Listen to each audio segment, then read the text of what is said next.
Halo cuy, kembali lagi di channel Purple Team ID bareng gua, Danang. Nah, gue semangat banget nih, ternyata banyak di antara kalian yang tertarik dengan topik binary exploitation di video sebelumnya. Di video kali ini, gue akan share ke kalian teknik fuzzing secara otomatis yang biasa dipakai oleh hacker profesional untuk nemuin celah-celah software perusahaan besar. Nama toolsnya yaitu American Fuzzy Loop atau biasa disebut AFL Fuzzer. Penasaran seperti apa toolsnya? Tonton videonya sampai habis. Sebelum mulai, bagi kalian yang belum subscribe, yuk subscribe sekarang juga dan bunyikan loncengnya agar kalian tidak ketinggalan video terbaru selanjutnya. Video ini disponsori oleh PT Kode Keamanan Indonesia. Bagi kalian yang tertarik belajar cybersecurity tingkat lanjut, bisa banget ikut kursus Xcode Training. Selain belajar simulasi serangan, kalian juga akan belajar memperkuat postur keamanan loh. Link pendaftaran udah gue taruh di deskripsi. Materi yang akan gue bahas ditujukan untuk edukasi dan sangat berguna untuk kalian yang tertarik bekerja sebagai cybersecurity profesional atau ethical hacker. Melakukan hacking tanpa izin adalah ilegal, jadi jangan gunakan ilmu ini untuk tindakan kejahatan. Belajarlah beretika dari sekarang. Teknik fuzzing merupakan sebuah metode testing yang fokus untuk menemukan celah dengan menginjeksi malform atau semi-malform data. Contohnya seperti ini.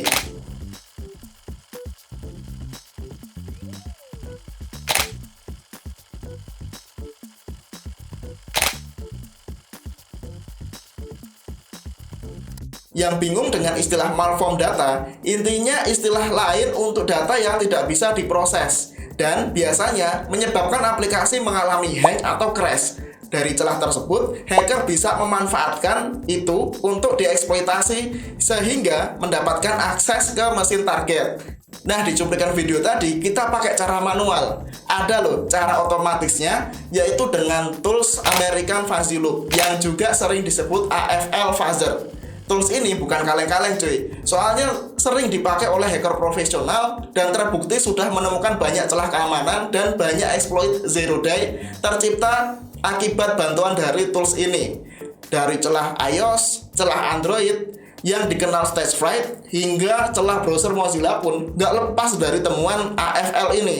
Untuk detail celah apa aja yang sudah pernah ditemuin oleh tool ini, silahkan klik aja linknya di deskripsi. Oh iya, perlu kalian tahu juga, fuzzing bisa dilakukan secara white box dengan kondisi jika kalian memiliki akses source code yang akan dites. Nah, di video kali ini, AFL Fuzzer memang didesain untuk white box fuzzing. Udah penasaran cara pakainya gimana? Yuk sudahi aja basa-basinya, langsung kita praktek. Untuk mulai nyoba AFL, seperti biasa kita harus siapin dulu exploit labnya. Khusus kalian yang baru pertama datang di channel ini, bisa ikuti perintah berikut. Ketik git clone, kemudian diikuti dengan URL repository dari exploit lab. Kemudian setelah itu masuk ke folder exploit lab. Kemudian jangan lupa untuk masuk juga ke folder Ubuntu ya. Kurang lebih seperti ini. Kemudian untuk jalaninya ketik aja vagrant spasi up. Nah, kalau kalian itu belum familiar dengan vagrant, bisa aja ini ikuti rekomendasi di atas karena di video sebelumnya aku udah pernah jelasin tentang vagrant dan basic komennya seperti apa. Intinya ini gunanya agar exploit lab bisa langsung terinstall di laptop kalian tanpa harus rumit konfigurasi macam-macam. Nah, di bagian ini kita ditanya untuk menggunakan network interface yang seperti apa. Yang pertama itu WLP3S0, itu biasanya adalah network interface untuk wireless. Intinya adalah kita mau sharing internet ke virtual machine exploit lab. Masalahnya adalah yang mau di-sharing itu network interface yang mana? Nah, di sini gua mau sharing interface dari WiFi, ya kan? Kemudian nanti di-share ke virtual machine exploit lab. Makanya di sini gua ketik angka 1 ya. Kemudian gua enter. Setelah kita milih network interface, di sini akan secara otomatis mengenerate sebuah virtual machine, tentunya dengan konfigurasi yang sudah saya buat di Vagrant file. Ini emang prosesnya agak lama ya, jadi tergantung dari koneksi kalian. Kurang lebih ini bisa membutuhkan kuota 1 sampai mungkin 3 giga ya. Jadi kalau kalian pakai kuota, mungkin kalian mempertimbangkan lagi untuk mungkin mencari wifi yang gratis. Perintah tadi adalah untuk mempersiapkan exploit lab untuk kalian yang baru datang di channel ini. Untuk teman-teman yang udah memasang exploit lab sejak video sebelumnya, cukup perbarui challenge-nya dengan perintah ini. Pertama, ketik aja git pull spasi origin spasi main. Kalau kalian itu sudah up to date itu ya seperti ini. Tapi kalau misalkan itu belum update ya nanti otomatis akan mendownload challenge yang terbaru dan mungkin file-file yang lain. Kalau kalian udah menyiapkan exploit lab-nya, sekarang kita akan akses exploit lab-nya seperti apa menggunakan perintah vagrant. Ketik aja vagrant spasi status untuk memastikan bahwa virtual machine vagrant itu udah running. Kemudian kalau udah running, ketik aja vagrant spasi ssh untuk mengakses shell dari virtual machine exploit lab. Nah, sekarang kita akan mengakses folder challenge 02 yang untuk kita praktekkan di video kali ini. Ketik aja cd spasi data, kemudian garis miring buffer overflow, garis miring challenge 02. Nah, kurang lebih isi filenya seperti ini. Di Makefile itu kurang lebih adalah sebuah file yang berisi konfigurasi untuk mengcompile dari source code bahasa C ataupun bahasa yang lainnya ke bentuk binary. Nah, kemudian di sini ada GCC biasa, yaitu GCC spasi file reader.c. Kemudian itu ada strip O untuk file binary yang nanti tergenerate, kurang lebih ini. Kemudian ada strip G, itu gunanya untuk mengenable mode debugging agar nanti teman-teman kalau mau membuat exploit dari celah Stack Overflow itu nanti bisa didebug pakai GDB. Kemudian untuk strip M32 itu gunanya untuk mengcompile ke bentuk 32 bit. Ya, intinya sih arsitektur 32 bit sih. Kemudian yang fno stack protector, strip Z exec stack dan no PIA itu biasanya untuk mendisable security protection. Kenapa kita disable? Karena kita masih belajar basic, jadi kita belum membahas tentang gimana cara bypass NX, kemudian gimana kita bypass PIA ya kan, kemudian gimana kita nge-bypass SL dan lain-lain lah. Jadi intinya adalah di sini kita mendisable security protection agar teman-teman yang masih belajar basicnya itu tidak terganjal dengan berbagai macam mitigasi exploit. Kurang lebih begitu. Nah, untuk yang AFL di sini agak berbeda ya, guys. Jadi AFL ini dia ada perintah khusus untuk kita compile. Jadi kalau yang sebelumnya pakai GCC biasa, kalau yang ini ada perintah namanya AFL strip GCC ya kan. Jadi intinya kenapa kita harus pakai AFL GCC itu biar si AFL itu bisa mendeteksi bahwa oh ini programnya crash. Nah, karena kita compile-nya dengan AFL GCC itu si AFL itu bisa lebih mudah mendeteksi ya. Jadi si AFL nanti bisa lebih mudah mendeteksi ketika ada crash itu nanti akan langsung masuk ke log dari AFL. Kalau kalian itu compile-nya pakai GCC ya bisa sih, tapi nanti nggak efektif. Makanya agar lebih efektif kita compile dengan GCC yang versi AFL, kurang lebih begitu. Nah, untuk yang AFL fast ya kan, atau mungkin parameter run strip AFL itu yang ada di line 7 ini, kemudian yang ada di line 8 itu gunanya untuk mulai menjalankan AFL phaser. Nah, untuk strip E ini adalah lokasi input. Jadi bisa dibilang kita harus membuat yang namanya test case. Gampangnya adalah begini, kita harus mengenalkan ke AFL phaser ini loh file yang bisa diproses dan ini valid, sehingga nanti aplikasi AFL itu bisa mendeteksi oh ini kalau valid itu responnya dari aplikasi itu seperti ini, dan nanti kalau crash berarti langsung bisa terdeteksi dengan mudah. Kemudian untuk strip O itu untuk lokasi outputnya nanti di mana. Nah, karena di sini perintahnya seperti ini, jadi kurang lebih input filenya itu ada di in, kemudian output reportnya itu ada di out, kurang lebih begitu. Nah, kemudian diikuti dengan titik garis miring file reader itu adalah binary yang akan kita tes. Untuk add itu adalah lokasi parameter yang nanti akan dipakai si AFL untuk ngefuzzing. Logikanya adalah ini untuk jalaninnya itu adalah titik garis miring, kemudian diikuti dengan file reader, kemudian spasi itu adalah input filenya. Nah, itu kita tambahkan add itu buat biar si AFL itu tahu di mana letak penempatan argumen yang nanti harus dites. Kurang lebih begitu. Kemudian untuk yang terakhir itu ada parameter clean. Nah, itu yang di bagian line 10 sama 11. Nah, kurang lebih untuk di bagian ini itu ya ketika kita ketik max pasti clean ya nanti akan dihapus file binary-nya sama file core. Kurang lebih sih intinya seperti itu ya. Jadi make file ini berisi konfigurasi source code yang nanti akan kita compile, kemudian juga konfigurasi gimana cara runningnya dan gimana cara untuk clean up-nya. Kurang lebih seperti itu sih tujuannya ya. Untuk source code-nya kurang lebih seperti ini. Jadi seperti yang kalian lihat di situ ada read file, kemudian ada full print, kemudian ada main ya. Jadi ada 3 function. Untuk sekilasnya adalah ketika itu mainnya itu dieksekusi, karena di bahasa C kan itu function main adalah function yang paling dieksekusi paling pertama gitu kan.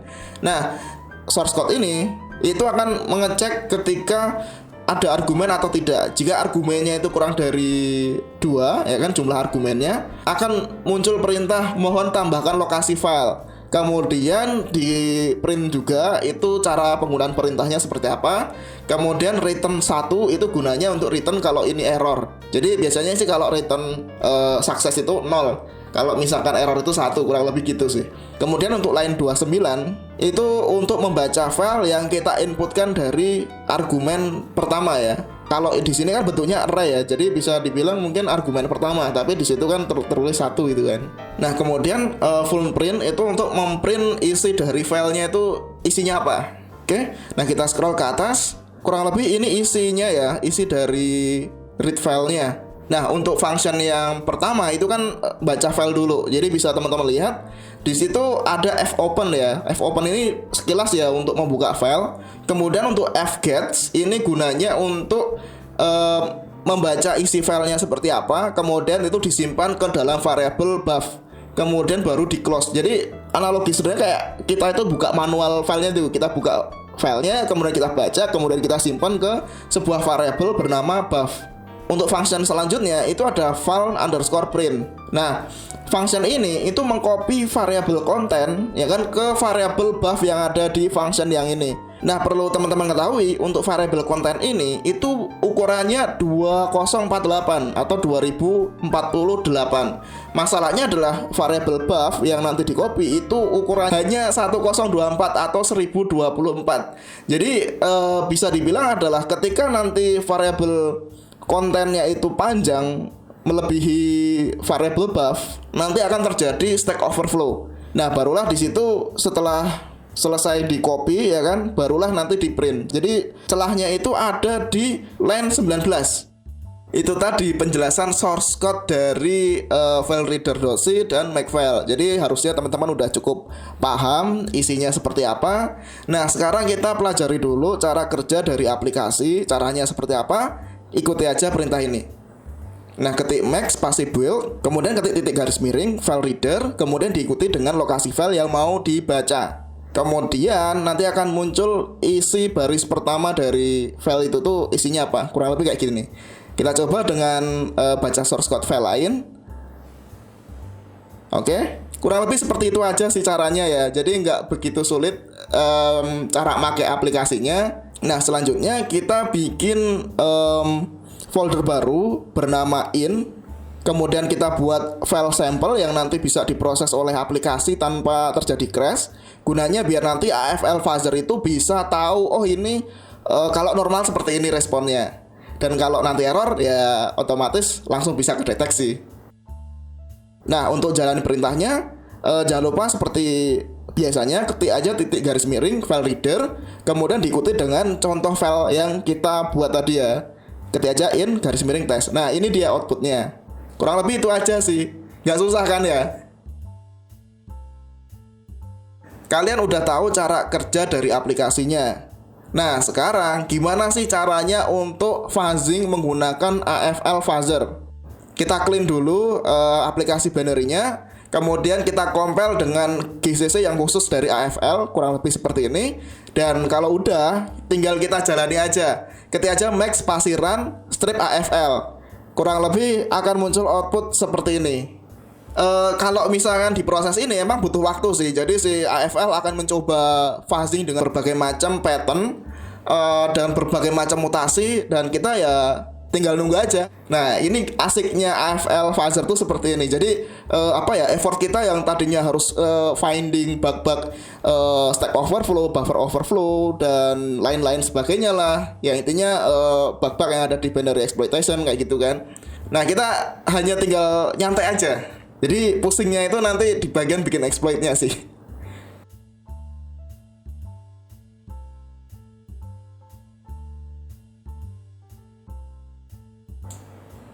Wih, ketemu guys celahnya. Di situ ada satu unik celah ya yang muncul ya. Nah, karena udah ketemu celahnya, di sini gue jelasin nih panel apa aja sih yang ada di sini. Di bagian proses timing yang di sisi atas ya, kiri atas, berupa status udah berapa lama proses fuzzingnya itu dilakukan. Kemudian ada overall results. Di bagian overall results di situ terlihat bahwa ada total path-nya itu ada 1, kemudian ada unique crash-nya itu ada 1, kemudian ada unique hang-nya itu 0. Bisa dikatakan bahwa kita baru nemu satu celah yang unik ya, kurang lebih begitu. Nah, kemudian bagian yang penting lain adalah di stage progress. Itu dia mencoba berbagai macam eksekusi ya. Bisa teman-teman lihat di situ ada 488k ya kan eksekusi, dan speednya adalah 720 eksekusi per detik. Jadi bisa dibilang sebanyak itu. Nah, ini perlu teman-teman tahu bahwa AFL fuzzer itu sangat dilarang ya. Gue tidak merekomendasikan kalian menggunakan SSD untuk menjalankan AFL fuzzer karena cukup berbahaya, karena bisa bikin SSD kalian bisa cepat rusak. Karena AFL fuzzer ini dia mencoba membuat berbagai macam skenario, banyak sekali filenya, kemudian dites satu-satu, dan itu nggak cuma 1, 2, 3 filenya, ada 712 eksekusi per detik. Which is itu kalau misalkan pakai SSD kan itu ada batasan cycle-nya ya. Jadi kalau keseringan dipakai read sama write itu otomatis cycle-nya si SSD itu berkurang. Atau kayak daya penggunaan SSD itu berkurang. Jadi gue tidak menyarankan ini dieksekusi di storage SSD. Untuk di gue ini menggunakan hard disk biasa SATA ya. Jadi aman lah untuk dipakai ketimbang menggunakan SSD. Nah, kemudian untuk finding in depth di situ bisa teman-teman lihat ya.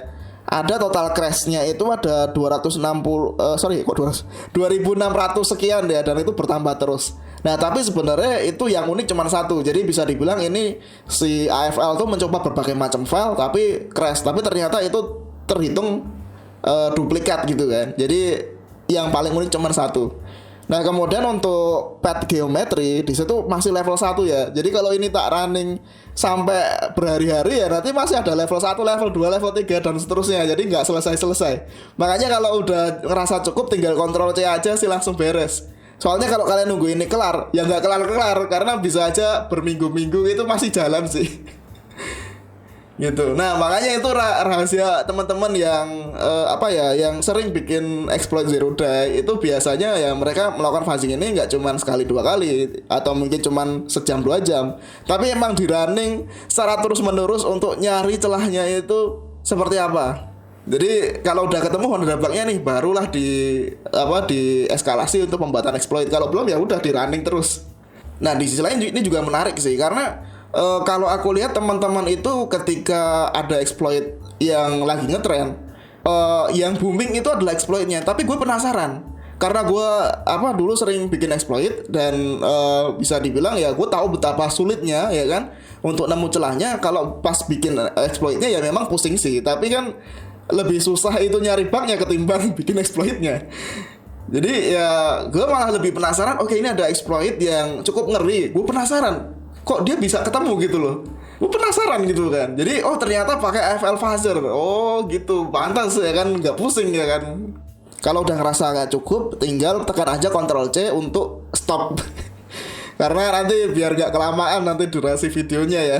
Tadi kita udah dapat satu celah unik. Nah, proses selanjutnya kita harus mencoba mereproduce yang bug yang bikin crash tadi. Tapi sebelum itu mungkin gue jelasin dulu hasil outputnya dari AFL itu seperti apa. Tinggal ketik ls aja. Di situ ada folder baru bernama out. Kemudian masuk ke folder itu ada 3 folder ya. Folder crash, kemudian ada hang sama queue ya kan. Nah, untuk di folder crash itu berisi payload yang bisa bikin crash. Di situ ada satu file ya, yang id.200 bla bla bla gitu kan. Sama ada file readme ya, readme abaikan aja. Nah, isi dari payload yang bikin crash itu seperti ini. Panjang ya. Oke. Nah, untuk isi dari folder hangs itu 0, harusnya 0 ya kan, nggak ada. Kemudian untuk yang queue itu ada 1. Intinya sih queue ini isinya kurang lebih itu. Kemudian untuk mereproduce bug yang tadi kita temuin, tinggal ketik aja titik garis miring file reader, kemudian diikuti dengan payload yang bisa bikin crash yang didapat dari AFL fuzzer. Nah, kita enter. Di situ ada buffer overflow ya kan, terdeteksi ya kan, dan itu terminated. Kurang lebih seperti itu aja sih caranya, nggak susah kan ya.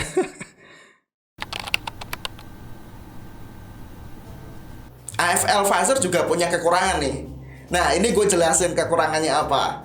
Yang pertama, AFL efektif untuk melakukan white box fuzzing dan spesifik di aplikasi berbasis lokal.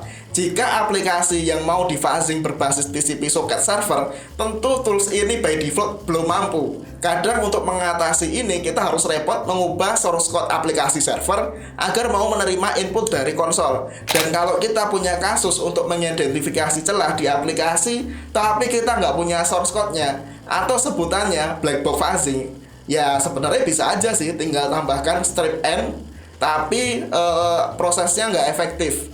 Nah, sekarang kita bahas kesimpulannya nih.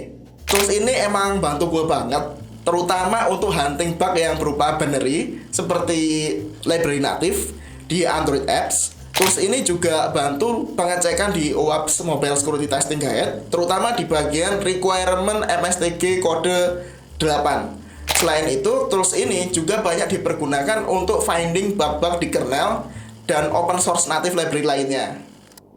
Nah, gimana tuh videonya? Kalau kalian suka dengan video ini, jangan lupa untuk like, dan kalau ada pertanyaan, silahkan tulis aja di kolom komentar. Bye!